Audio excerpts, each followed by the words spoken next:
dalam materi ini tentu saja kami tidak akan menyampaikan secara detail teknis yang terkait dengan open banking, karena tentunya bukan itu yang ingin didengar dari BI, dan juga para pakar yang berada di industri tentunya lebih tepat bicara tentang hal itu.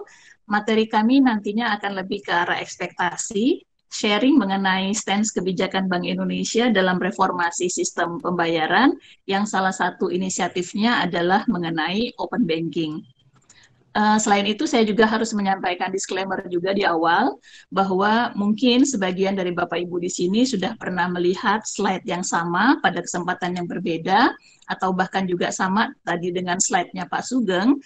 Namun itu memang karena materi-materi ini adalah yang sedang kami galakkan untuk kami sosialisasikan kepada stakeholders Bank Indonesia.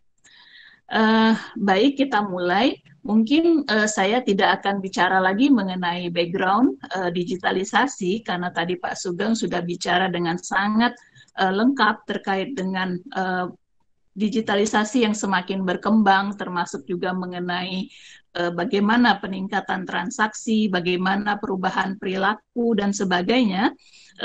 Kalau boleh, saya akan langsung masuk kepada slide 10. Kalau boleh diperkenankan, slide 10.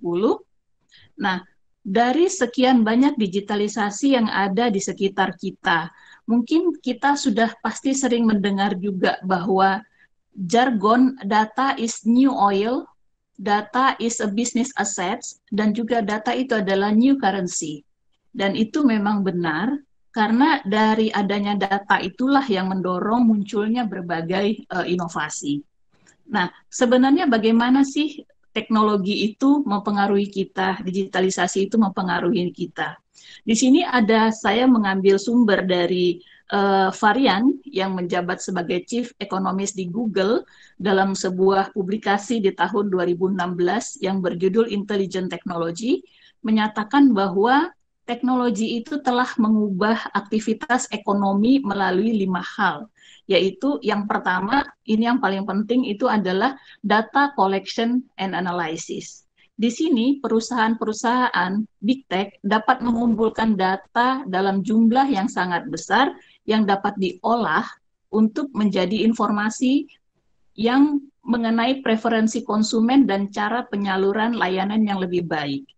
Jadi di dalam proses digitalisasi sekarang, siapa yang memegang data, siapa yang mampu mengumpulkan data dan menganalisisnya sesuai dengan preferensi, itu yang akan menang di dalam persaingan. Kemudian yang kedua itu adalah melakukan personalisasi dan kustomisasi. Teknologi memungkinkan perusahaan menyediakan produk-produk yang customized bagi pelanggannya. Bahkan pelanggan seolah-olah mengharapkan bahwa perusahaan sudah memiliki informasi yang relevan mengenai dirinya, misalnya tentang purchase history, tentang bagaimana tagihan-tagihannya jatuh waktu, bagaimana alamat pengiriman, dan sebagainya. Pasti kita semua pernah mengalami sekarang, terutama generasi milenial yang banyak berhubungan dengan transaksi online. Kemudian cara yang ketiga itu adalah melalui eksperimen dan juga pengembangan yang secara berkelanjutan. Teknologi dan big data kini mampu mengembangkan algoritma yang mendukung otomasi sistem dan pengambilan keputusan terkait dengan produksi dan alokasi sumber daya. Selanjutnya mengenai inovasi mengenai melacak, memantau dan memverifikasi para pihak yang diajak bertransaksi, dan seterusnya, yang itu mengarahkan pada munculnya transaksi-transaksi ekonomi baru, seperti misalnya yang sudah sangat familiar, ride sharing, e-money, distributed ledger, dan sebagainya. Dan yang terakhir adalah koordinasi dan komunikasi. Mungkin next pada slide 11, saya ingin sedikit mengulang slide dari Pak Sugeng tadi, bagaimana sebenarnya dengan perbankan kita dengan adanya digitalisasi ini. Survei yang kami lakukan di tahun 2018 yang lalu, di sini menunjukkan bahwa memang posisinya perbankan kita masih yang domain yang atau savvy digitalnya itu belum terlalu banyak. Itu dominannya masih berada pada area medium. Namun tentu saja kita berharap 2 tahun sejak survei tersebut dilakukan, pastinya sudah terjadi pergeseran dan kita sudah mengenal nama-nama baru yang merupakan ex-bank konvensional yang sekarang juga sudah beralih menjadi sepenuhnya menjadi digital. Ini adalah perkembangan terkini yang patut kita cermati. Kemudian di slide 13,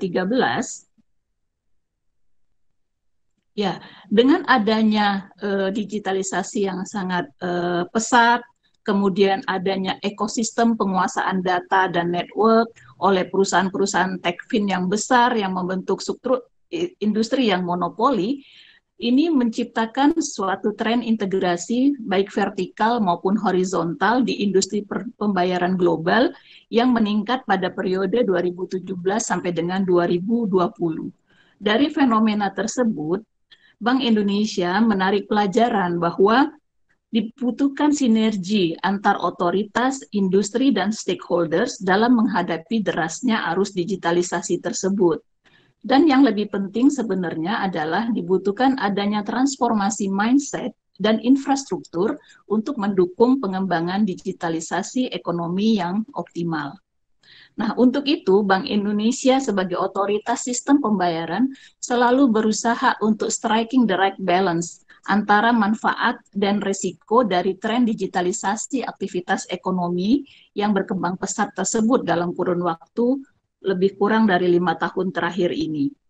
Selanjutnya, di dalam dunia global, Bank BIS dalam Annual Economic Report-nya di tahun 2020 menegaskan pentingnya repositioning peran bank sentral dan restrukturisasi industri sistem pembayaran di era digital ini. Hal ini mengingat pesatnya inovasi digital tersebut telah mendefinisikan ulang bagaimana konsep dasar uang dan bagaimana hubungannya dengan sistem pembayaran yang semakin konvergen. Peran bank sentral pun diharapkan semakin vital dalam menjaga efisiensi dan level persaingan dalam sistem pembayaran, termasuk juga untuk mendorong munculnya inovasi-inovasi baik dalam sistem pembayaran maupun dalam perekonomian secara umum.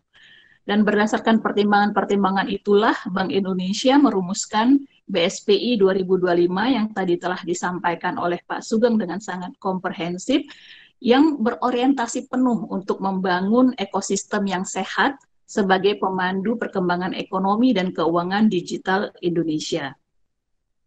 Kemudian, kalau boleh kita sedikit mengulas di slide 15. Nah, tadi sudah disampaikan bahwa esensi dari kebijakan ataupun BSPI 2025 itu adalah restrukturisasi industri sistem pembayaran, kemudian mewujudkan interoperability dan interkoneksi di antara para pelaku, dan juga data sebagai public goods. Saya nanti akan fokus kepada yang pertama, yaitu standar Open API, yang di Bank Indonesia kita kerjakan di dalam suatu working group atau yang kita sebut sekarang dengan WG1. Nah, di WG1 kami merumuskan suatu konseptual design yang merumuskan apa itu policy konteksnya kita melakukan standar Open API tersebut, bagaimana tujuannya, dan apa output ataupun outcome yang kita harapkan dari standar Open API. Saya akan lompat kepada slide 20.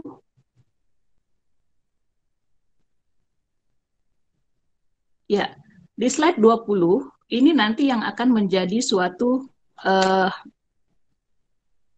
sorry, kalau boleh balik ke slide 19. Ya, ini tadi yang disampaikan oleh Pak Sugeng bahwa kita melakukan regulatory reform. Ini merupakan dasar yang sangat penting bagi pengembangan semua inisiatif yang ada saat ini di bidang sistem pembayaran retail. Inisiatif BSPI 2025 itu nanti semuanya akan bermuara pada inisiatif integrasi pengaturan, pengawasan, dan perizinan, di mana implementasi dari berbagai inisiatif tersebut akan meliputi aspek penyelenggaraan sistem pembayaran yang saling terkait, yaitu mengenai infrastrukturnya bagaimana, instrumennya, mekanisme, dan kelembagaan yang akan dilekatkan pada kegiatan sistem pembayaran yang dilakukan oleh penyelenggara infrastruktur sistem pembayaran atau yang kita sebut dengan PIP nantinya. Kemudian juga penyedia jasa pembayaran yang sekarang kita kenal dengan PJSP atau penyelenggara jasa sistem pembayaran, serta penyelenggara penunjang sesuai dengan kerangka pengaturan yang baru. Nah, itu nanti di dalam reformasi ini kita akan menganut principle base sedapat mungkin untuk membuka ruang yang cukup besar bagi industri untuk melakukan inovasi-inovasi di dalam bidang sistem pembayaran, namun sekaligus juga kita mendukung pemanfaatan teknologi untuk tetap compliance kepada ketentuan-ketentuan serta untuk pengelolaan data yang kita peroleh dari transmisi sistem pembayaran tersebut. Kemudian di slide 20, Bapak Ibu dapat melihat bahwa reformasi dari sistem pengaturan itu nanti akan menjadikan struktur industri kita akan menjadi lebih sistematis, akan lebih terstruktur, tidak terlalu ribet dan tidak terlalu banyak aktivitasnya. Jadi di saat yang sekarang, di kondisi yang atas yang Bapak Ibu lihat, itu cukup kompleks, di mana setiap PJSP yang ada sekarang itu harus mengajukan izin secara terpisah-pisah untuk setiap servisnya. Ke depan akan kita sederhanakan sesuai dengan flows pada sistem pembayaran, yaitu dimulai dari account information service provider, kemudian proses inisiasinya, serta otorisasinya. Sementara untuk kegiatan clearing dan settlement itu tetap akan menggunakan infrastruktur Bank Indonesia, tadi yang disampaikan oleh Pak Sugeng, ada yang disebut dengan BIFAS.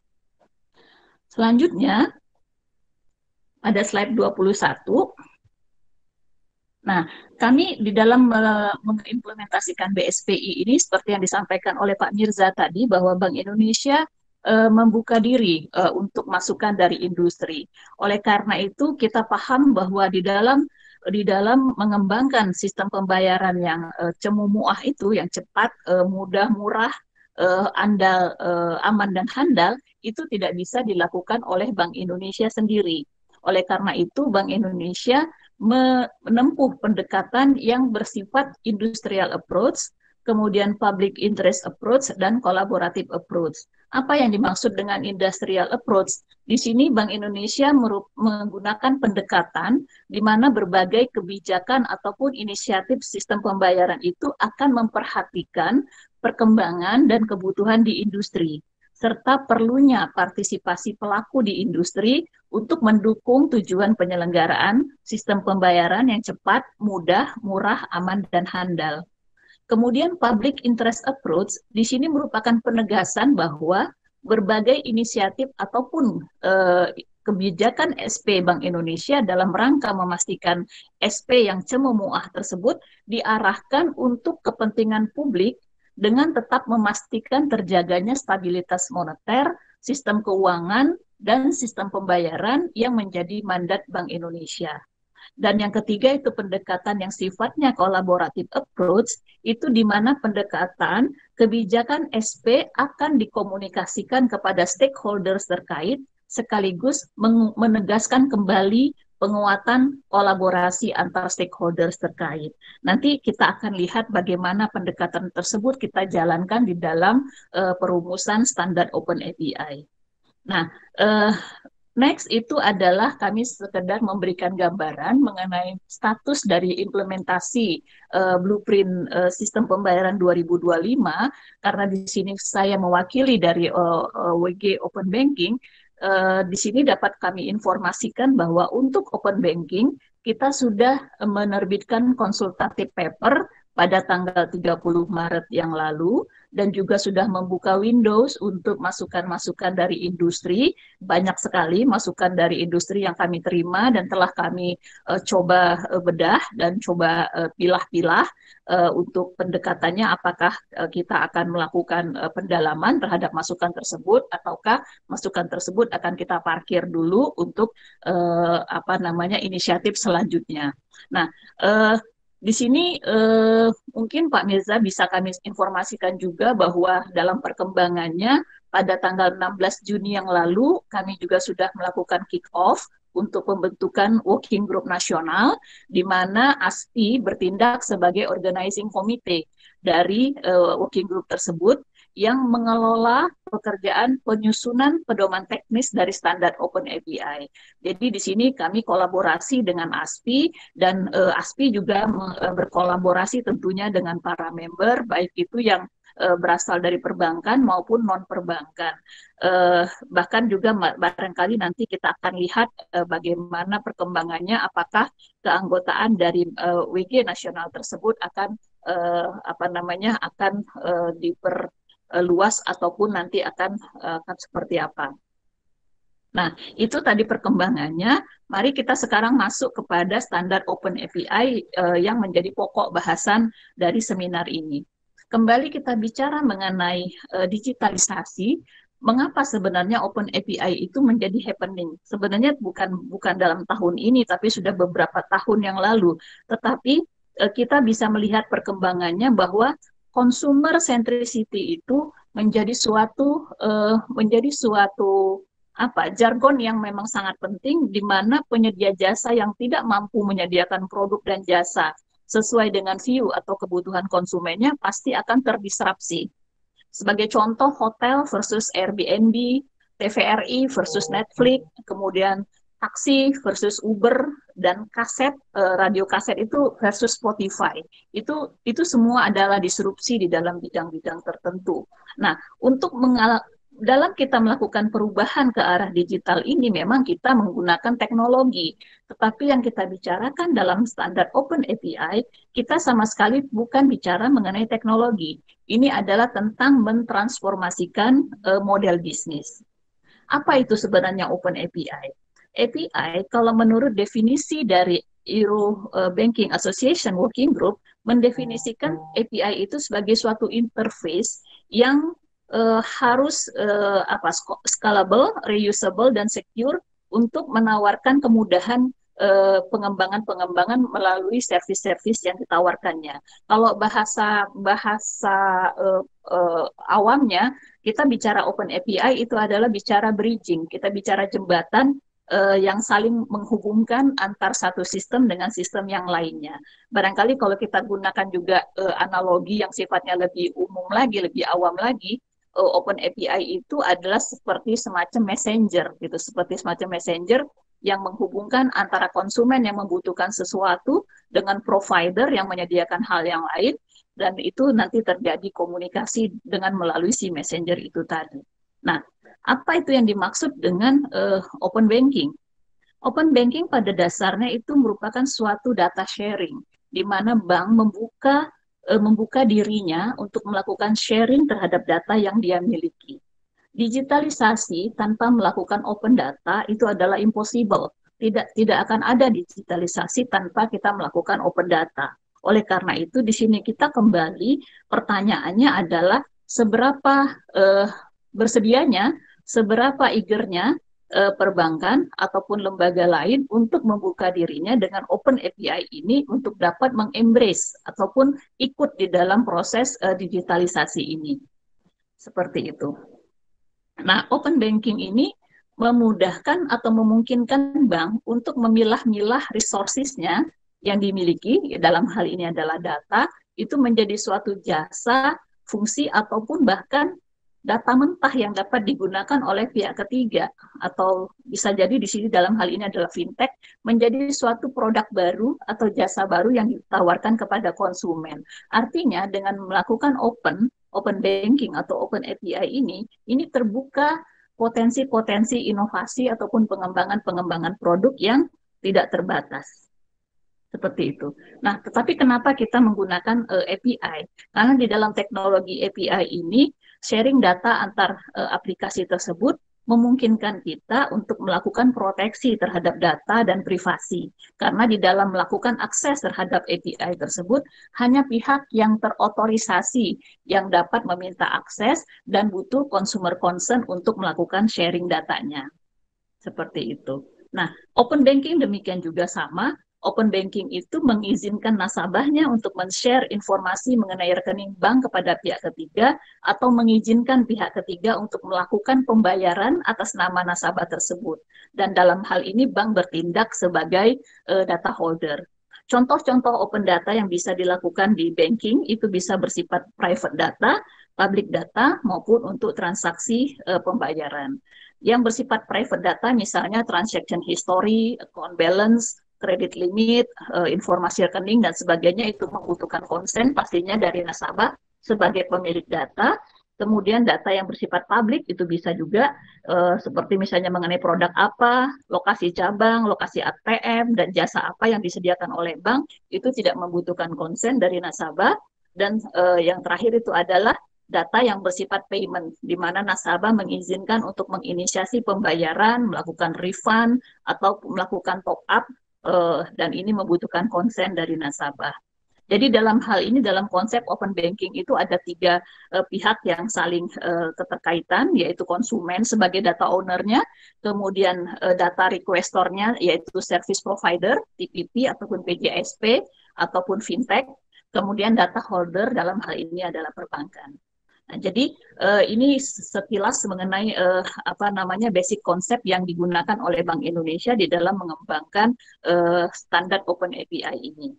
Nah, kalau boleh kita lanjut kepada slide 25. Ya, ini slide 25 ya. Nah, jadi sebenarnya ketika kita bicara open banking, ini memang kita berbicara mengenai sesuatu yang transform antara konvensional bisnis model dengan digital bisnis model. Pertanyaan kita lagi, apakah perbankan di seluruh dunia ini siap akan melakukan open banking tersebut? Ini merupakan suatu pertanyaan yang mungkin membutuhkan semacam pengkajian ataupun kesediaan bagi bank untuk mengembrace perkembangan teknologi, tetapi itu nanti barangkali akan dibahas pada sesi Pak Riko, akan lebih pas topik ini. Nah, kalau kita lihat secara global di beberapa belahan dunia, open banking itu memang sudah terjadi, baik yang bersifat regulator driven maupun yang sifatnya market driven. Untuk yang contohnya untuk regulator driven itu misalnya di UK, di Eropa, Uni Eropa, kemudian Australia, Hong Kong, dan Meksiko. Sedangkan yang market driven itu New Zealand, Indonesia itu termasuk yang market driven, dan juga India. Sedangkan untuk yang ada dorongan dari otoritas itu seperti Jepang, US, Kanada, Singapura, Korea Selatan, dan Chili. Bagaimanapun, bank itu tidak dapat menghentikan inovasi yang dilakukan oleh pihak ketiga dalam menciptakan value proposition yang lebih smart untuk nasabah-nasabahnya. Di saat ini, di mana era informasi itu menjadi sesuatu yang quote-unquote murah dan dapat diakses oleh siapapun yang memiliki smartphone dan kuota internet. Dan kita bisa lihat bahwa inovasi yang dilakukan oleh fintech, e-commerce, atau PJSP non-bank itu sedemikian cepatnya. So, the smart choice is to collaborate sebagaimana yang dilakukan BI dalam implementasi BSPI 2025 ini. Nah, kita bisa lihat di slide 27. Di slide 27, nah dalam merumuskan ini kami banyak melakukan studi ke beberapa negara, baik yang sifatnya studi website saja, dan sebelum pandemi kami sempat melakukan kunjungan ke beberapa negara seperti Australia, Jepang, UK, dan India, dan secara umum kami mendapati bahwa memang esensi dari open banking itu adalah sharing data. Open API yang kita develop di Indonesia ini banyak dipengaruhi atau mengadopsi pendekatan dari UK dan dari India. Di dalam konteks India, kita melihat ada dua fungsi yang sama dengan inisiatif open banking di UK, yaitu inisiatif UPI atau Payment Rails dan inisiatif Account Aggregator atau Data Sharing Rail. Fungsi UPI itu sebenarnya mirip-mirip nanti seperti BI Fast gitu, di mana itu adalah sistem pembayaran retail yang instan, menginteroperabilitikan berbagai legacy system dengan arsitektur Open API-nya dengan fitur utama yang 24 hour, 7 days, instan, costless, dan juga fintech, big tech friendly, serta tetap menggunakan fiat money dan diatur oleh RBI. Mirip nanti dengan kita yang akan lakukan di Bank Indonesia.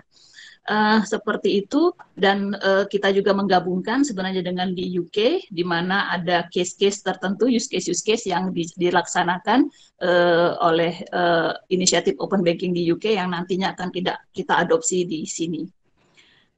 Slide 28. Ini adalah visualisasi pemahaman yang kami susun di masa sangat awal mengenai praktek Open API di Indonesia. Namun kami tegaskan di sini bahwa logo-logo di sini kami pinjam. Ini tidak mewakili performance, namun hanya mewakili alur berpikir kami atau alur bisnis Open API pada saat kami menyusun ini.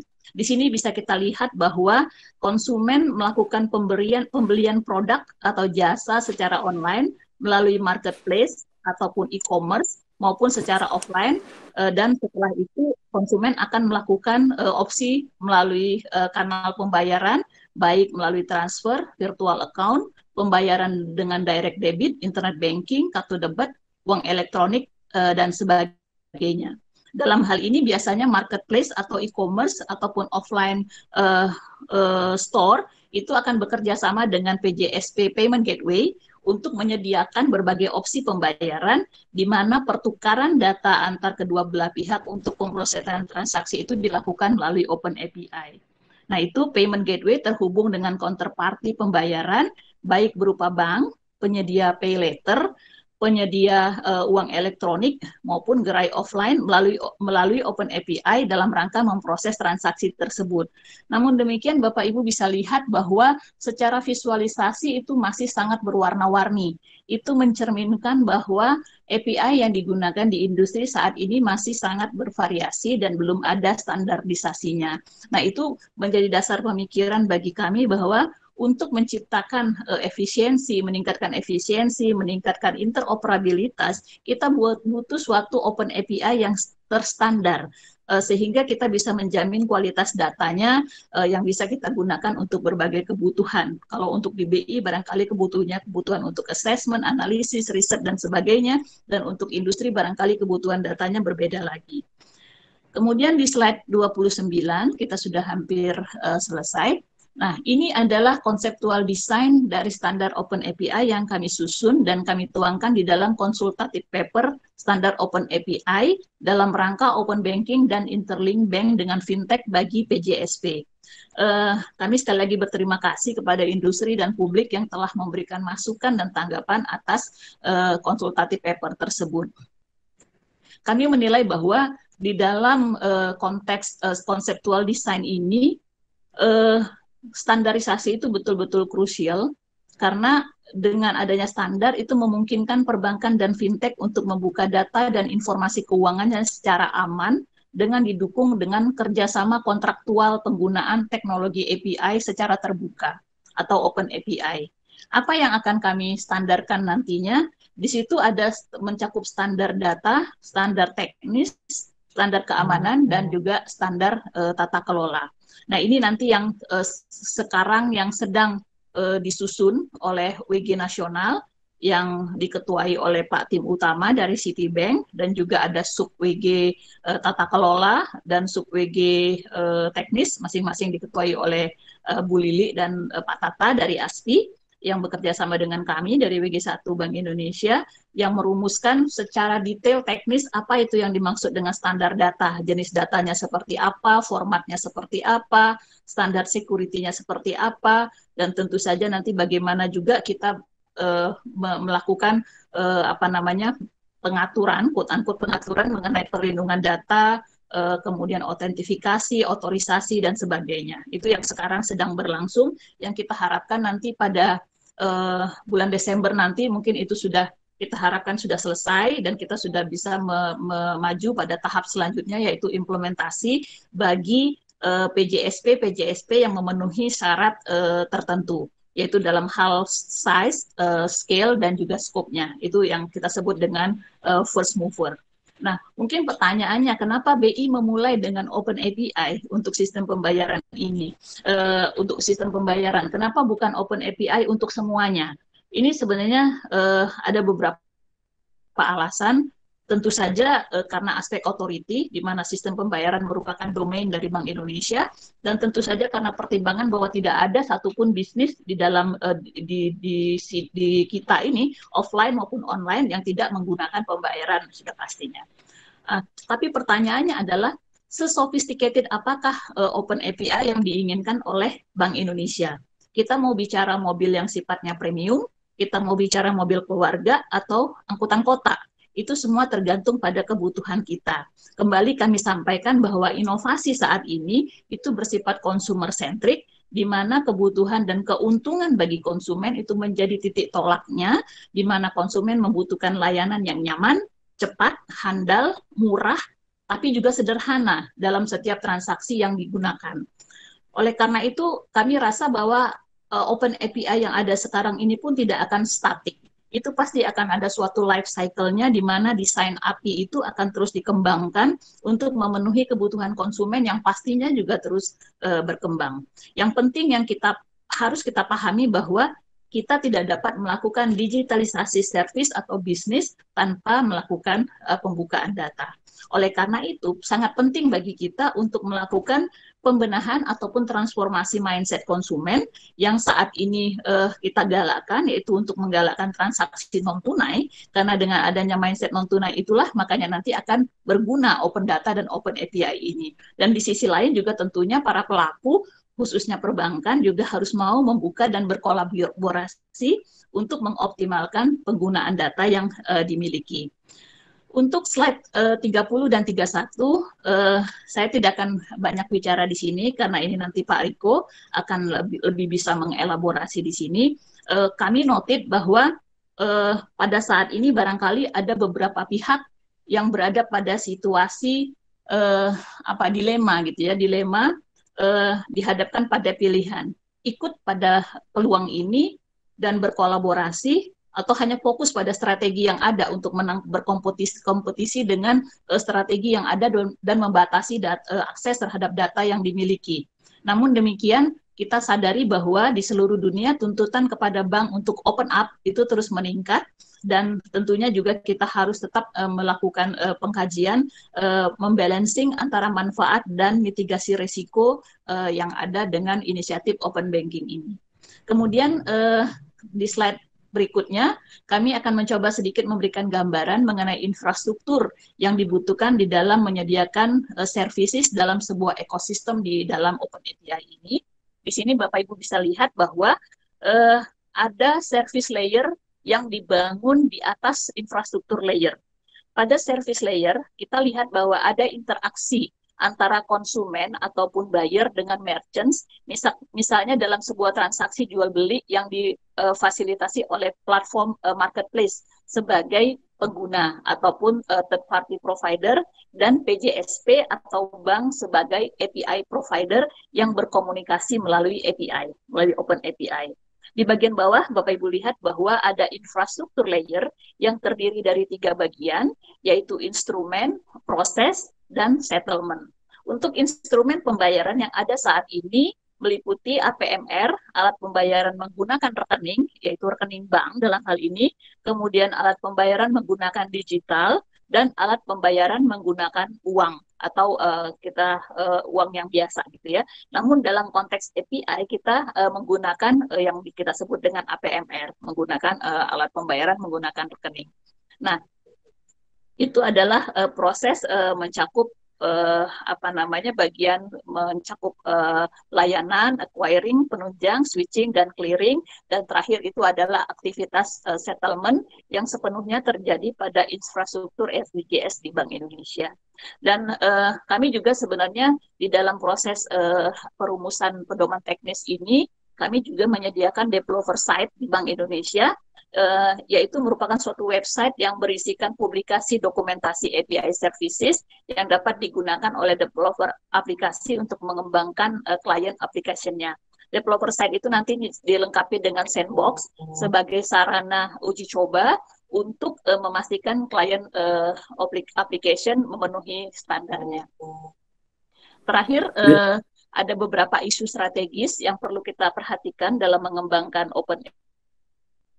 nanti tidak akan saya elaborasi lebih lebih lanjut karena nanti mungkin di tempatnya Pak Riko akan lebih dalam. Di sini kami akan ada beberapa hal seperti misalnya security, kerjasama pihak ketiga, dan perlindungan konsumen yang nantinya akan kita tuangkan di dalam pedoman teknis. Dan terakhir, slide terakhir ini adalah mengenai timeline.